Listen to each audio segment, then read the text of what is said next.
think you know these songs. You've heard them your whole life, but radio never told you the real story. In the 1970s, governments got involved, stations were threatened, and some of the most powerful rock records ever made were pulled from the airwaves not because they were bad. Imagine all the people. Because they were dangerous. These are the 10 songs that scared the system. And number 1 will change the way you hear it forever. Number 10, the Kinks, Lola.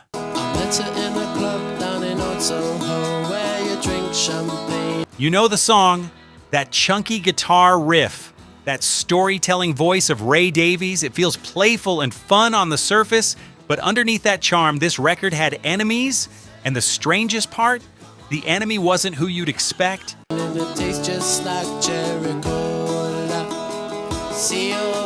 Lola came out in 1970.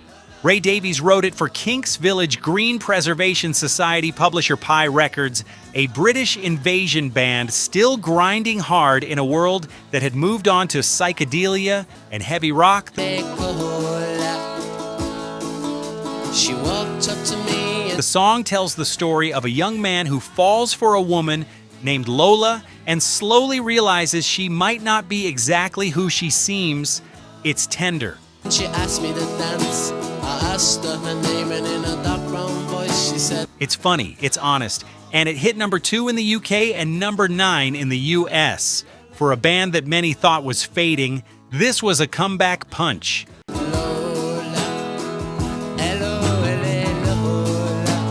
Here's the twist you probably never knew. Here, the BBC didn't ban this song because of the gender-bending storyline. They banned it because Ray Davies sang the words Coca-Cola in the lyrics.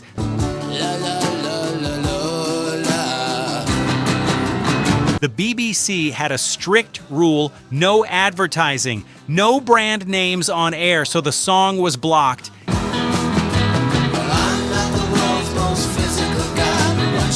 And Ray Davies had to fly back from a Kinks US tour, mid-tour to London, just to re-record one single line. He swapped Coca-Cola for Cherry Cola. One line, one flight, one fix. Job done. Most people know Lola as a fun, quirky classic, but almost nobody knows about the bureaucratic war behind it. The BBC's advertising rule was meant to protect listeners, but it nearly killed one of the great rock songs of that decade.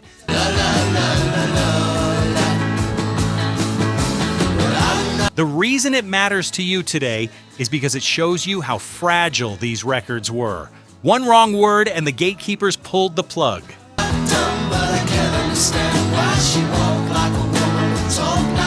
When the next entry didn't just get banned by one station, it nearly got erased from an entire country. Number 9, Lou Reed, Walk on the Wild Side. Holly came from Miami, FLA. Close your eyes for a second. Picture 1972. New York City, not the polished version, the raw, broke, beautiful version, hustlers on the corner, artists in cold apartments. Hitchhiked away across USA. Life lived on the edges. Lou Reed walked right into that world and wrote this song, and somehow it slipped past every censor in the room. Plucked her eyebrows on the way, shaved her legs, and then he was a she says he. Produced by David Bowie and Mick Ronson for RCA Records, Walk on the Wild Side was a musical portrait gallery. Hey babe, take a walk on the wild side. Said, hey honey. Real people, real lives, transgender women, sex workers, drug culture, all of it laid out in plain English over one of the coolest bass lines ever recorded. Hey, take a walk on the wild side. It hit number 16 in the US. For a song this bold, that's almost miraculous. And here's the crazy thing, the BBC played it, uncensored. Nobody at the BBC caught what the lyrics were actually describing. By the time anyone noticed, it was already a hit.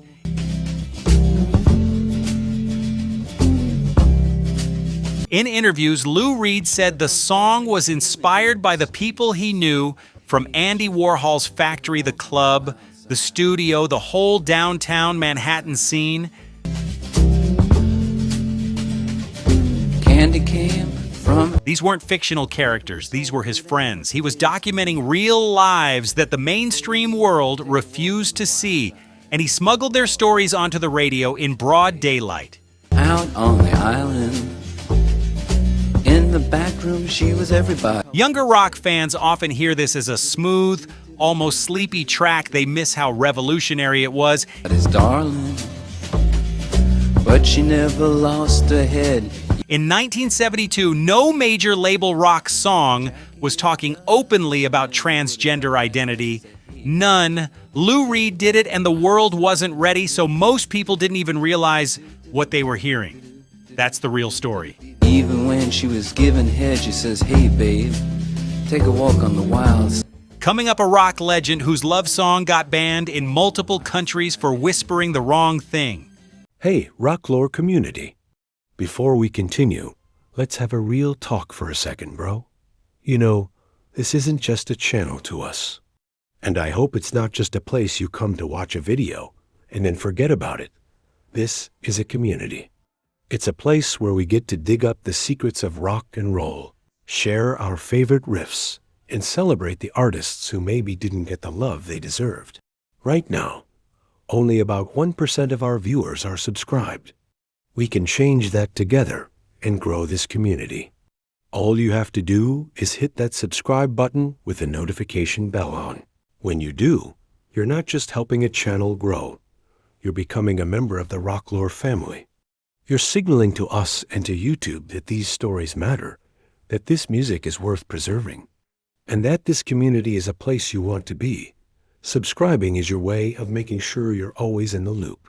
It means you'll be the first to know when we unearth a forgotten legend, drop a new countdown, or dive into a piece of rock history you've never heard before. So if you're a true fan of the lore, if you get that same feeling of discovery that I do, then come join us. It takes 1 second to be a part of something bigger. Every story you see here takes hours of digging, piecing together history, and bringing forgotten moments back to life. If you'd like to support that work, you can become a channel member. It's just the cost of a cup of coffee, but it helps us keep these stories alive, and for that, we're grateful.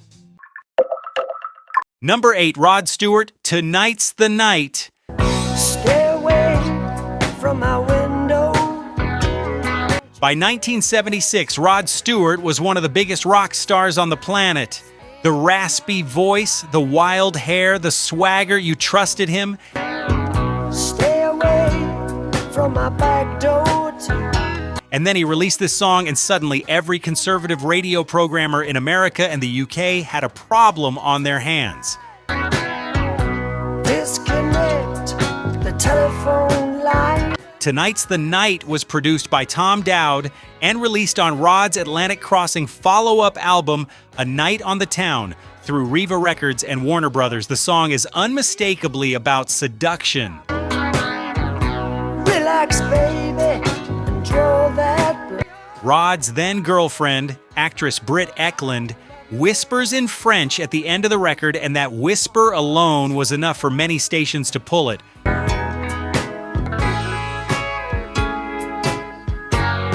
Others took issue with the lyrics directly. Some stations edited out the ending. Others banned it completely. Well, it still went to number 1 in the US and stayed there for 8 weeks straight. Kick off your shoes and sit. Britt Ekland's whisper at the end was recorded in one take. She wasn't a trained singer or voiceover artist. She was Rod's girlfriend, brought into the studio on the night. Right down. Loosen up that. That spontaneous, breathy French moment is what pushed the song over the edge, both artistically and in the eyes of the censors. People remember Rod Stewart for Maggie May and Do You Think I'm Sexy? Pretty French gal. Let me pull ya. This song gets skipped in the conversation, but 8 weeks at number 1 while being actively banned by stations, that's not just a pop song. That's a cultural moment.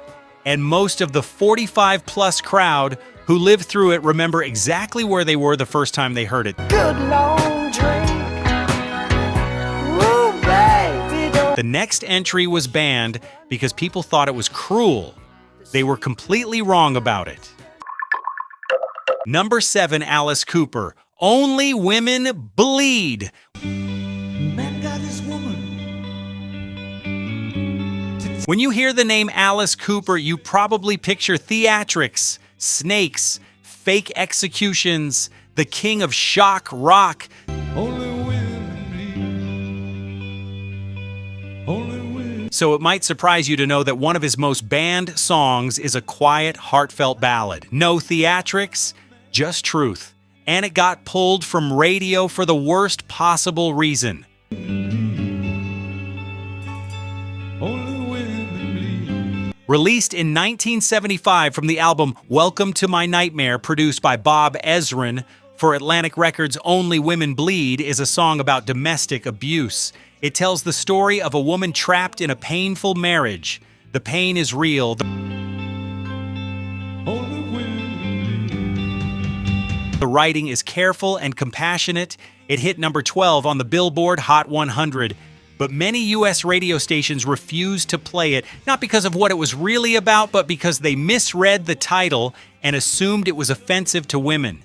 And they never listened closely enough to understand the song was defending them.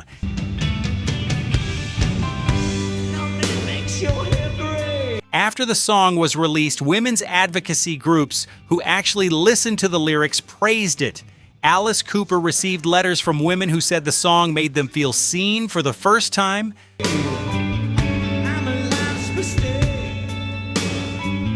The same stations that banned it for being anti-woman were embarrassed when the actual message became clear. Bob Ezrin has spoken about how proud he is of that record. It remains one of the most misunderstood songs in rock history.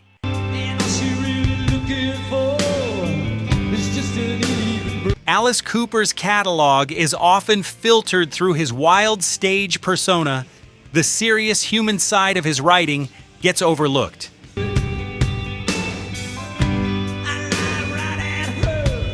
This song is proof that behind all the theater, there was a songwriter who cared deeply about real human pain. If you haven't sat with this track properly, you owe it to yourself. You know she hates that game. Up next, one of the Stones' biggest hits, a song so controversial, even Mick Jagger said he wished he'd never written it. Number 6, the Rolling Stones' Brown Sugar. That guitar intro, 4 notes. You know exactly what song it is before the first word is sung. Brown Sugar is one of those records that feels like it was born fully formed, raw, electric, unstoppable.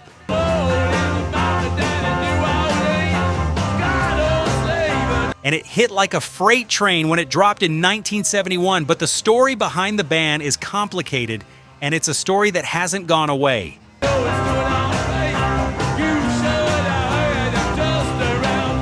Brown Sugar was produced by Jimmy Miller, one of the greatest rock producers who ever lived and released as the lead single from Sticky Fingers on Rolling Stones records.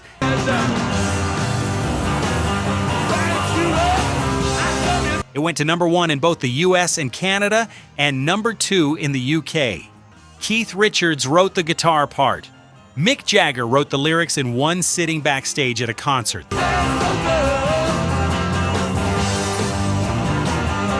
The lyrics touch on slavery, sexual violence, vice, and drug use, and they do it with a grin and a groove that made the whole thing feel reckless.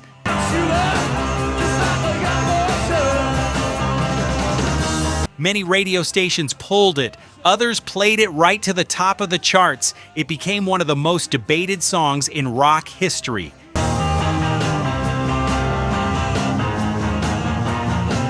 In a now famous 2021 interview with Rolling Stone magazine's Jan Wenner, a conversation that made headlines around the world, Mick Jagger said he would never write that song today.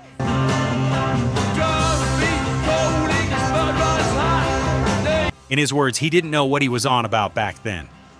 Keith Richards pushed back, saying he didn't understand why the Stones would stop playing one of their greatest live songs.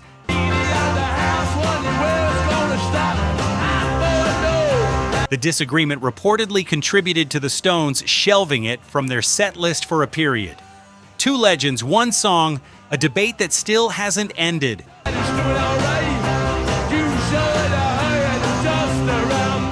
The ban on brown sugar wasn't just about radio programmers being cautious.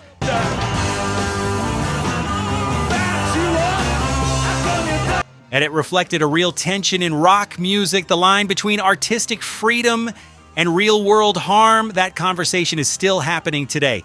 And the fact that it's still happening proves how much power this song carries.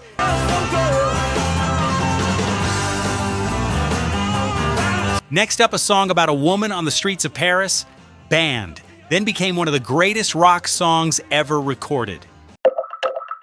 Number 5. The Police, Roxanne.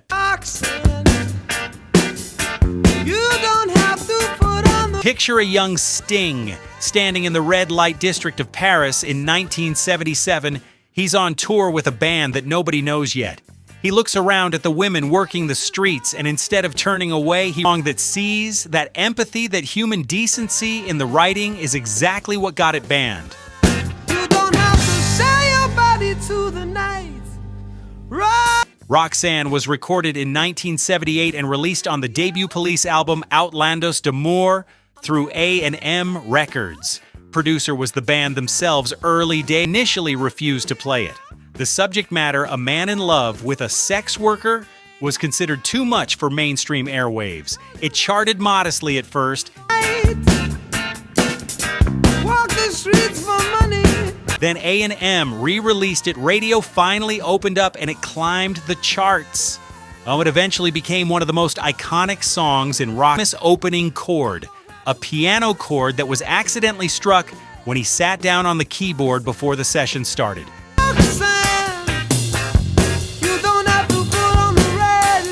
The band laughed, then they kept it in. That accidental crash is on every version of the record. One of rock's most recognizable intros started as a mistake.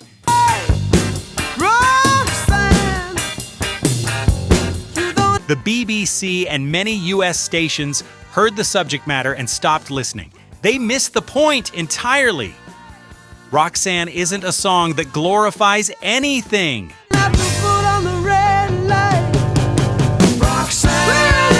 It's a song about love in a situation the world refuses to take seriously. Sting wrote it with compassion, and the gatekeepers banned it out of fear. The public knew better.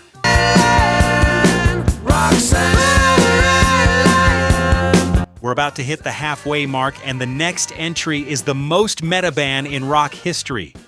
A song about censorship. Yeah, that got censored. Number 4, Elvis Costello, Radio, Radio.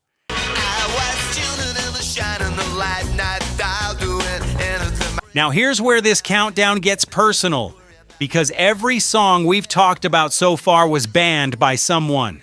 A government, a broadcaster, a radio programmer with too much power.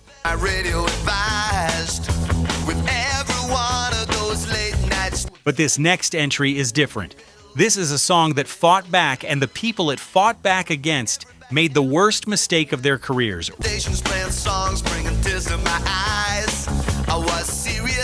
Radio, Radio was recorded in 1978 and released on this year's model through Radar Records in the UK and Columbia in the US. Produced by Nick Lowe, it's a sharp, snarling attack on the music industry and the radio establishment that controlled what people heard.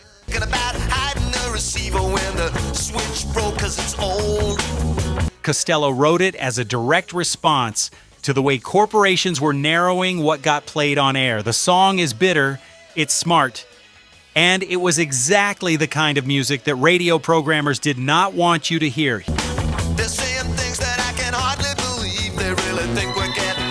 Here's the moment this song became legend.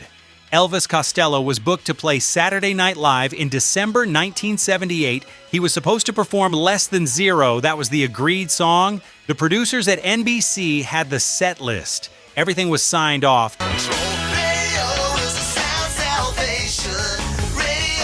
But when Costello walked to the microphone that night, he stopped the band after just a few notes. He turned to the audience and said, and these were his actual words, "I'm sorry, ladies and gentlemen, there's no reason to do this song here." Then he counted the band into Radio Radio, the song NBC had specifically asked him not to play.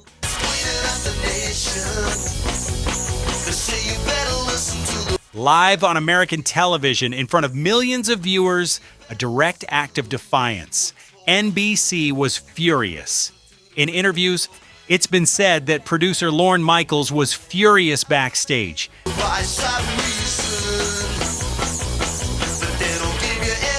There are different versions of exactly what was said in the wings that night, but the outcome is well documented. Elvis Costello was informally banned from SNL for years. Some sources put it at over a decade.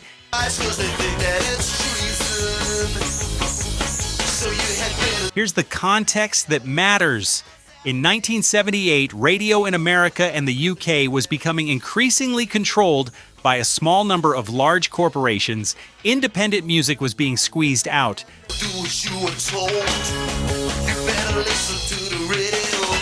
Playlist decisions were being made not by music lovers, but by advertisers and executives. Costello wasn't just being provocative, he was making a point that the entire music industry needed to hear. The irony? A song about censorship got censored.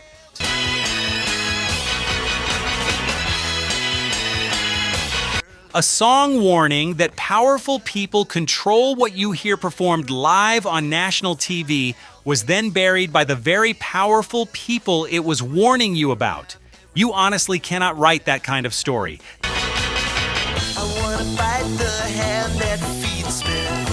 The ban only made the song more important. It became a rallying cry for independent artists, punk fans, and anyone who believed that music belonged to the people, not the corporations.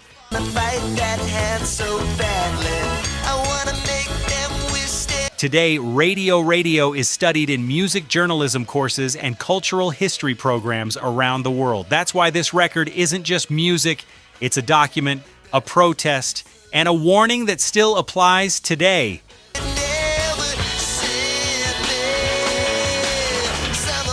Number 3 is one of the most banned songs in political history. Governments on multiple continents tried to silence it. They all failed. Number 3, John Lennon, Imagine. Imagine there's no heaven. You've heard this song so many times that you might have stopped really hearing it. That's the danger with certain records. They get played so often that the words stop landing.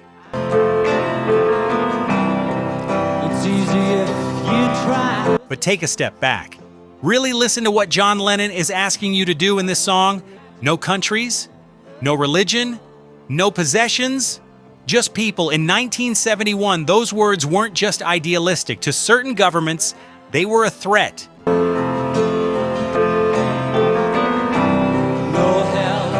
Imagine was produced by John Lennon, Yoko Ono, and Phil Spector and released in 1971 on Apple Records. It hit number 1 in the UK and number 3 in the US on its first release, though it was later re-released and climbed even higher.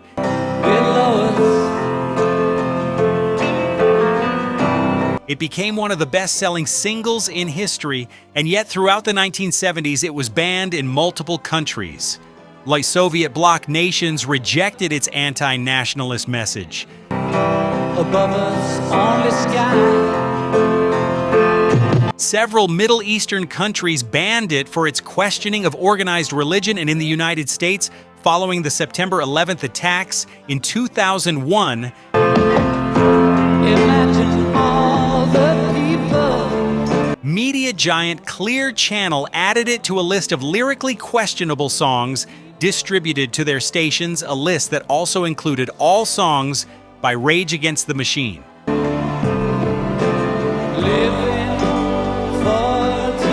The recording was done at Lennon's home studio, Ascot Sound Studios, inside his Tittenhurst Park mansion in England.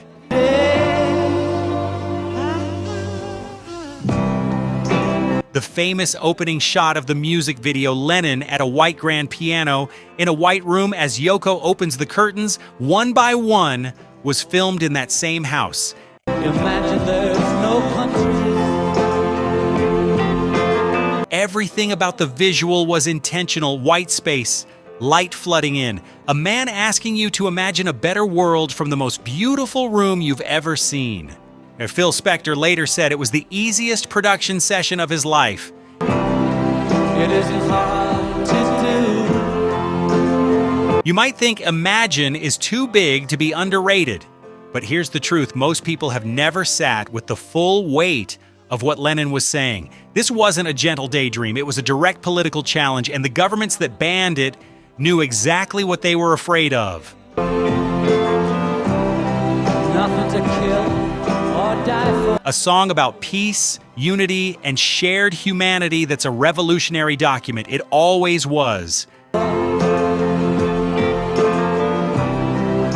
immigration. Number 2 is the moment an entire government tried to silence a children's choir, and it turned a rock song into a revolution. Number 2, Pink Floyd, Another Brick in the Wall, Part 2.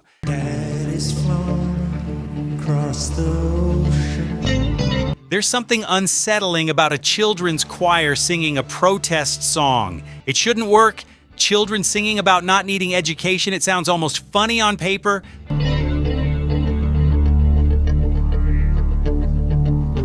But when you hear it, when that wall of guitars comes in behind those young voices, it doesn't feel funny at all. It feels like a revolution. And in one country, it literally became one. Even just a memory.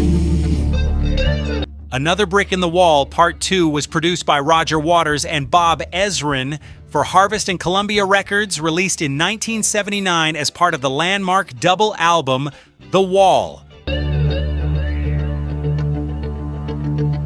A snapshot. The children's choir was recorded at Islington Green School in London.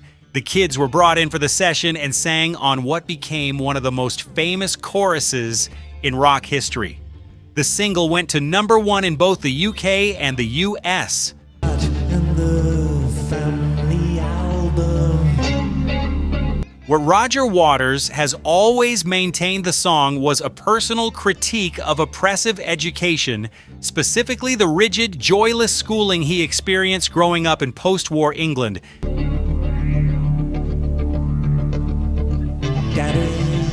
But here's what Waters never fully anticipated.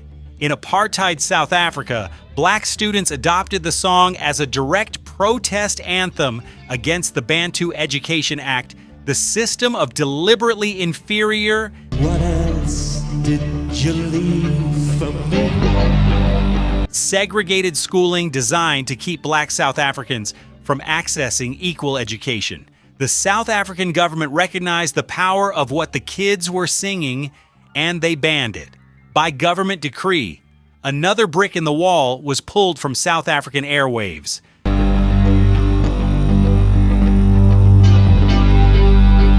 The ban in South Africa had exactly the opposite effect of what the government intended. Underground copies spread. The song was played at protests and school strikes. What you leave behind for me? Students sang the chorus in the streets, a song written about one man's memories of school in 1950s. England became the soundtrack to a real freedom movement on another continent.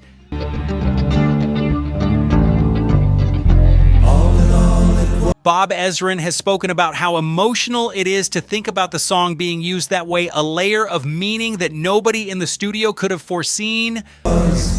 Just a brick in the wall. Most rock fans know this song as a classic. Fewer know the South Africa story, and almost nobody talks about the courage of those students who kept singing it even after their government told them to stop. All in all, it was The song gave them a voice, and that more than any chart position or production credit is the real legacy of another brick in the wall. It's all just bricks in the wall. And now, number 1. The most controversial rock record the United Kingdom has ever produced, a song that shook a monarchy and made a punk band into legends overnight. Hey, Rocklore community. Before we continue, let's have a real talk for a second, bro. You know, this isn't just a channel to us. And I hope it's not just a place you come to watch a video and then forget about it. This is a community.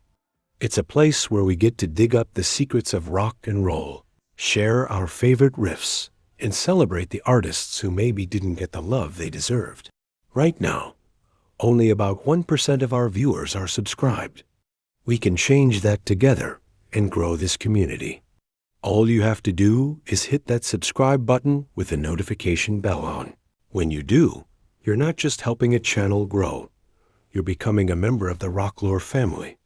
You're signaling to us and to YouTube that these stories matter, that this music is worth preserving, and that this community is a place you want to be.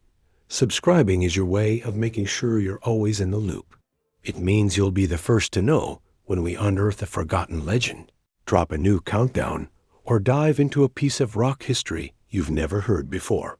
So if you're a true fan of the lore, if you get that same feeling of discovery that I do, then come join us. It takes 1 second to be a part of something bigger. Every story you see here takes hours of digging, piecing together history, and bringing forgotten moments back to life. If you'd like to support that work, you can become a channel member. It's just the cost of a cup of coffee, but it helps us keep these stories alive, and for that, we're grateful. Number 1, Sex Pistols, God Save the Queen. God save the Queen! May 1977. The United Kingdom is preparing to celebrate Queen Elizabeth II's Silver Jubilee, 25 years on the throne. The streets are decorated, the TV is full of celebrations, The fascist regime! It made you a martyr! and then 4 young men from London release a single that calls the Queen a fascist and tells the country that it has no future. Nothing in this countdown comes close to the shockwave this record sent through an entire nation.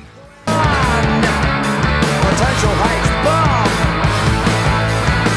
God Save the Queen was produced by Chris Thomas and Bill Price, released on Virgin Records in May 1977, deliberately timed to coincide with the Jubilee celebrations. God save the Queen!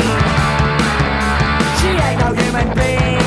The song was written by the band, primarily Johnny Rotten and Steve Jones, as a direct attack on the British monarchy and the establishment around it. The BBC banned it immediately and completely. There is no future! Radio 1 refused to play it. Most major British retail chains refused to stock it, and yet by most accounts, it outsold the official Jubilee number 1 that week. The official charts showed it at number 2.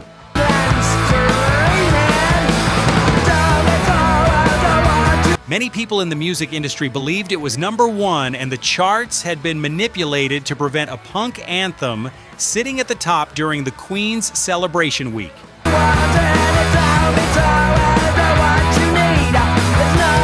The band's manager, Malcolm McLaren, and the band themselves publicly accused the chart compilers of fixing the numbers. The British phonographic industry and the chart panel denied it.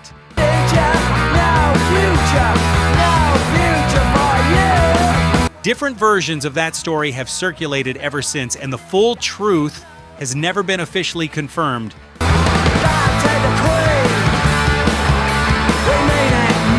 The band hired a boat, the Queen Elizabeth, and sailed it up the River Thames past the Houses of Parliament, playing the song on deck while police boats circled them. It ended with arrests. Malcolm McLaren was among those detained.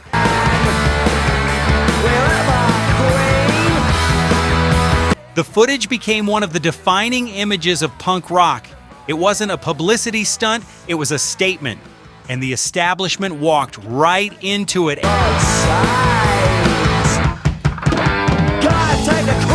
Every song on this list was banned for making someone in power uncomfortable, but God Save the Queen is in a category of its own because the thing it made uncomfortable wasn't just a radio programmer or a TV executive, it made an entire country's establishment uncomfortable.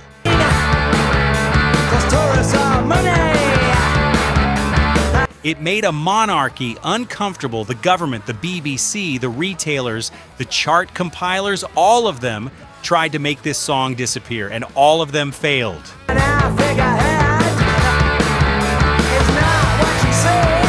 Today, it is studied in universities, it is archived in cultural institutions. It is considered one of the most important pieces of recorded music in British history.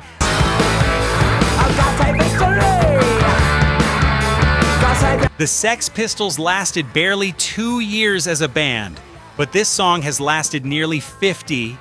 That's not luck, that's power.